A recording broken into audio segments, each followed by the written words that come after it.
నమస్తే, నేను Yashoda. Welcome to Pallavi TV. Municipal ఎన్నికల్లో అత్యధిక స్థానాల్ని గెలవటమే లక్ష్యంగా బీజేపీ పావులు కదుపుతోంది. అధికార కాంగ్రెస్ ప్రధాన ప్రతిపక్షమైన బీఆర్ఎస్ కు ధీటుగా ఈ ఎన్నికల్లో సీట్లు గెలుచుకోవాలని కమలం పార్టీ ప్రయత్నిస్తోంది. ఇందులో భాగంగా ఉత్తర, దక్షిణ తెలంగాణలో 2 భారీ సభల్ని బీజేపీ ప్లాన్ చేసిన సంగతి తెలిసిందే. ఈ నేపథ్యంలో బుధవారం మహబూబ్ నగర్ లో నిర్వహించిన బహిరంగ సభ గ్రాండ్ సక్సెస్ అయింది. ఈ సభకు బీజేపీ జాతీయ అధ్యక్షులు నితిన్ నబీన్ హాజరు కాగా కేంద్ర మంత్రి Kishan Reddy, BJP state chief Ramachandrarao, స్థానిక ఎంపీ డీకే అరుణ, ఆ పార్టీ ఎమ్మెల్యేలు, ఎమ్మెల్సీలు పాల్గొన్నారు.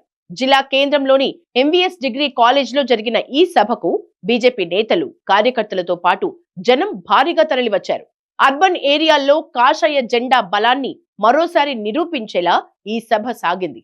మున్సిపల్ ఎన్నికల్లో కాంగ్రెస్, బీఆర్ఎస్ కి బీజేపీ ఏ స్థాయిలో పోటీ ఇవ్వబోతోందో ఈ సభ నిరూపించింది. బీజేపీ జాతీయ అధ్యక్షులు నితిన్ నబీన్ తెలంగాణ పర్యటన పార్టీ క్యాడర్లో కొత్త ఉత్సాహాన్ని నింపింది. బీజేపీ జాతీయ అధ్యక్షుడిగా బాధ్యతలు చేపట్టిన తర్వాత నితిన్ నబీన్ తొలిసారి తెలంగాణలో పర్యటించారు. బుధవారం మధ్యాహ్నం 1 గంటకు ఆయన హైదరాబాద్ కు చేరుకున్నారు. రాష్ట్ర అధ్యక్షులు రామచంద్రరావు, కేంద్ర మంత్రి కిషన్ రెడ్డి, ఎంపీ లక్ష్మణ్ శంషాబాద్ ఎయిర్పోర్ట్ లో నితిన్ నబీన్ కి స్వాగతం పలికారు. అనంతరం మహబూబ్ నగర్ కి చేరుకున్న నితిన్ నబీన్ బూత్ స్థాయి పార్టీ కార్యకర్తలను ఉద్దేశించి ప్రసంగించారు. ఆ తర్వాత ఎంవీఎస్ డిగ్రీ కాలేజ్ లో నిర్వహించిన బహిరంగ సభకు హాజరయ్యారు. భారత్ మాతాకి జై, వందే మాతరం అంటూ నితిన్ నబీన్ ప్రసంగాన్ని మొదలు పెట్టారు. తెలంగాణ ఉద్యమంలో పోరాడిన వీరులకు నమస్కరిస్తున్నా, హైదరాబాద్ విముక్తి కోసం సర్దార్ పటేల్ కృషి చేశారు. కొన్ని వర్గాల్ని సంతృప్తి పరచడానికి కాంగ్రెస్ నేతలు ప్రయత్నిస్తున్నారు. ముస్లిం ఓటు బ్యాంకు కోసం ఆరాటపడుతున్నారు. కాంగ్రెస్ పాలనలో బలహీన వర్గాలకు ఎలాంటి న్యాయం జరగలేదు అని నితిన్ నబీన్ తెలిపారు. हम आज के दिन तेलंगाना मुक्ति संग्राम के सभी शहीदों को, वीरों को भी नमन करते हैं, जिन्होंने यहाँ के निजात के खिलाफ आवाज उठाई। और आज के दिन हम सब कोई तेलंगाना के स्वरूप को अगर देख पा रहे हैं तो उन वीर शहीदों का कुर्बानी है, मैं उनको नमन करता हूँ। साथ ही साथ मैं सरदार लौह पुरुष सरदार वल्लभ भाई पटेल जी को भी याद करता हूँ, जिन्होंने अपने नेतृत्व में इस तेलंगाना के लोगों को उस निजाम की सरकार से, उस निरंकुश शासन से मुक्ति दिलाई है।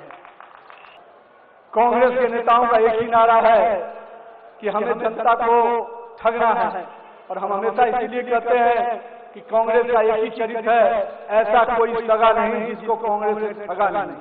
किसान भाई हो, हमारे एससी एसटी के भाई हो, या हमारे ओबीसी वर्ग के लोग हो, सबसे उन्होंने जो वादा किया, चाहे किसान भाइयों के लिए 15,000 रायसू भरोसा का वादा हो, चाहे हमारे एससी एसटी भाइयों के लिए अंबेडकर अभय स्तंभ को, चाहे इंदिरा के नाम पर जो आवास योजना लाने की बात थी, उन सभी चीजों को हमेशा कांग्रेस ने धोखा दिया जनता को।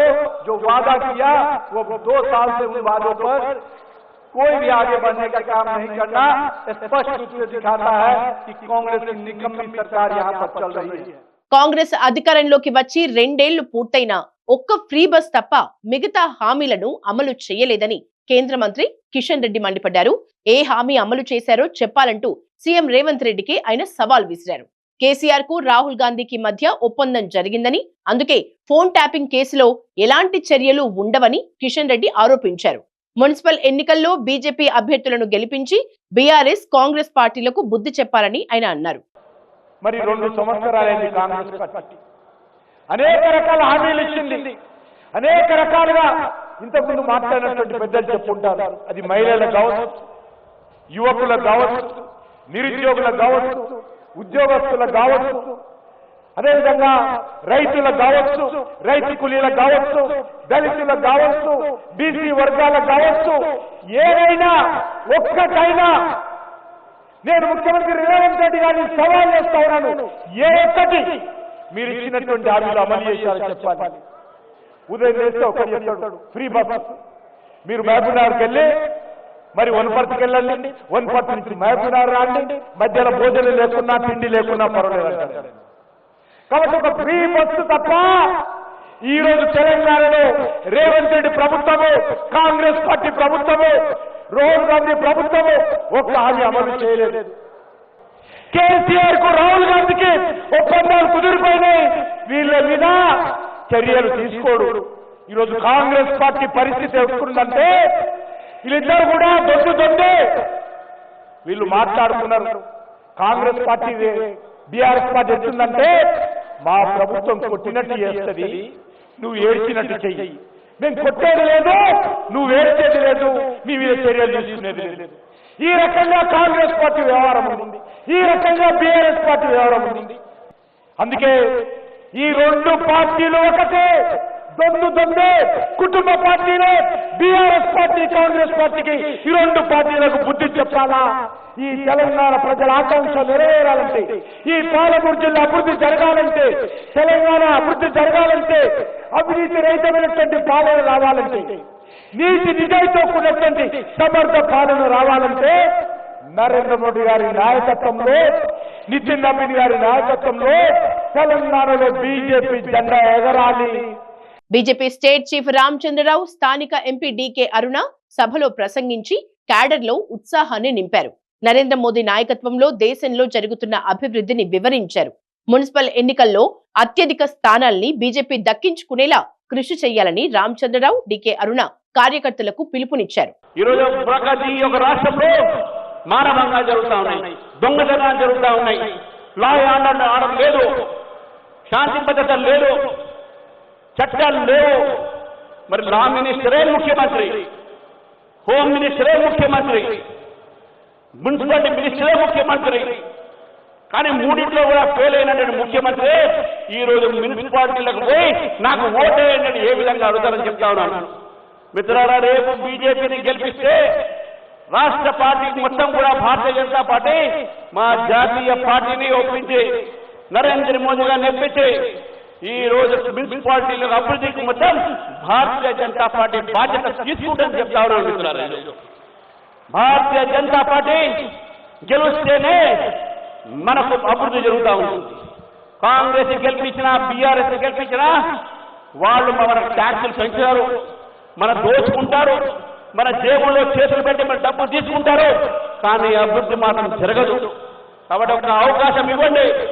గతంలో బీఆర్ఎస్ అవకాశం ఇచ్చారు, కాంగ్రెస్ అవకాశం ఇచ్చారు, ఈసారి బీజేపీకి అవకాశం ఇవ్వాలని చెప్పేసి కూడా తెలంగాణ ప్రాంత ప్రజలకు, ముఖ్యంగా మహబూబ్ నగర్ జిల్లాలో ఈ రోజు ఇంతమంది కార్యకర్తలు ఉన్నారు, వాళ్ళందరూ కూడా కోట్ల ప్రజల దగ్గర వెళ్ళండి, బీజేపీని గెలిపించాల్సిందిగా వారిని అడగండి. మార్గదర్శనంలో అంత్యోదయమైనటువంటి ఒక లక్ష్యంతో గ్రామీణ ప్రాంతాల పేదల అభివృద్ధి లక్ష్యంగా ప్రతి పేదవాళ్ళకి ఇల్లు కానీ, ప్రతి పేదవారికి వాళ్ళ ఉచిత బియ్యం కానీ, గ్రామీణ ప్రాంతాల్లో ఉన్నటువంటి పేదరికాన్ని దూరం చేయాలని, ఆర్థిక పరిస్థితులు మెరుగు చేయాలని వారు చేసినటువంటి కృషిలో వికసిత్ భారత్ లక్ష్యంలో మనమందరం కూడా భాగస్వాములమైన ఈ రోజు రాబోయేటటువంటి మున్సిపాలిటీ ఎన్నికల్లో ప్రతి మున్సిపాలిటీలో కూడా నేను ఎన్ని మున్సిపాలిటీల ప్రజల్ని వేదిక ద్వారా కోరుతా ఉన్నా. ఈ వేదిక ద్వారా మున్సిపల్ ఎన్నికలు జరుగుతున్నటువంటి ప్రతి మున్సిపాలిటీలో ఉన్నటువంటి ఓటర్లను ఈ వేదిక ద్వారా నేను కోరుతా ఉన్నా. మహబూబ్ నగర్ కార్పొరేషన్ లో ప్రతి డివిజన్ లో ఉన్నటువంటి ఓటర్లను నేను కోరుతా ఉన్నా. పాలమూరు జిల్లాలో 7 మంది కాంగ్రెస్ ఎమ్మెల్యేలు ఉన్నప్పటికీ కూడా కేంద్రంలో నరేంద్ర మోదీ గారు మళ్లీ ప్రధానమంత్రి కావాలని, ఇక్కడ పార్లమెంట్ లో భారతీయ జనతా పార్టీ గెలవాలని, భారతీయ జనతా పార్టీ అభ్యర్థిగా డీకే అరుణమ్మని ఏ విధంగా మీరు పార్లమెంట్ గెలిపించిందో అదే విధంగా ప్రతి మున్సిపాలిటీలో కూడా ఇవాళ మన మున్సిపల్ చైర్మన్ గెలిపేయాలి, ప్రతి కార్పొరేటర్ ని, ప్రతి కౌన్సిలర్ ని, ప్రతి ఒక్కరిని గెలిపించి ప్రతి మున్సిపాలిటీ మీద భారతీయ జనతా పార్టీ జెండా ఎగరేయండి. మీ యొక్క పార్లమెంటు సభ్యురాలుగా కేంద్ర ప్రభుత్వంతో పెద్ద ఎత్తున పాలమూరు జిల్లాకు నిధులు తీసుకొచ్చి ప్రతి మున్సిపాలిటీలో కూడా అభివృద్ధి చేసే దిశగా నేను మీ అమలు ఉంటానని చెప్పి మీకు అందరూ కూడా కోరుకుంటూ, మహబూబ్ నగర్ సభతో మున్సిపల్ ఎన్నికల ప్రచారాన్ని మొదలుపెట్టిన బీజేపీకి అదిరిపోయే ఆరంభం దక్కింది. బీజేపీ జాతీయ అధ్యక్షులు నితిన్ నవీన్ హాజరు కావటం మరింత కలిసొచ్చే అంశంగా మారింది. మహబూబ్ నగర్ సభ గ్రాండ్ సక్సెస్ కావటంతో ఉత్తర తెలంగాణలో మరో భారీ బహిరంగ సభను ప్లాన్ చేస్తున్న రాష్ట్ర నాయకత్వం కేంద్ర హోంమంత్రి అమిత్ షాను చీఫ్ గెస్ట్ గా తీసుకురాబోతున్నట్లు తెలుస్తోంది. మరోవైపు AP deputy CM Pawan Kalyan ను ఈసారి బీజేపీ ఎన్నికల ప్రచారంలో దింపనుంది. బీజేపీకి మద్దతుగా ఆయన ప్రచారం చేయనున్నారు. ఈ నెల 7, 8 తేదీల్లో తెలంగాణలో బీజేపీకి మద్దతుగా పవన్ కళ్యాణ్ ప్రచారం చేస్తారని బీజేపీ నేతలు చెప్తున్నారు. మంగళవారం కేంద్ర మంత్రి కిషన్ రెడ్డి, బీజేపీ తెలంగాణ రాష్ట్ర అధ్యక్షులు రామచంద్రరావు పవన్ కళ్యాణ్ ను కలిశారు. హైదరాబాద్ లోని ఆయన నివాసంలో మున్సిపల్ ఎన్నికలు సహా పలు కీలక అంశాలపై ముగ్గురు నేతలు చర్చించారు. ఈ సందర్భంగా బీజేపీ తరపున ప్రచారంలో పాల్గొనాలని కిషన్ రెడ్డి, రామచంద్రరావు పవన్ ని కోరారు. దీనికి ఆయన సానుకూలంగా స్పందించినట్లు తెలిపారు.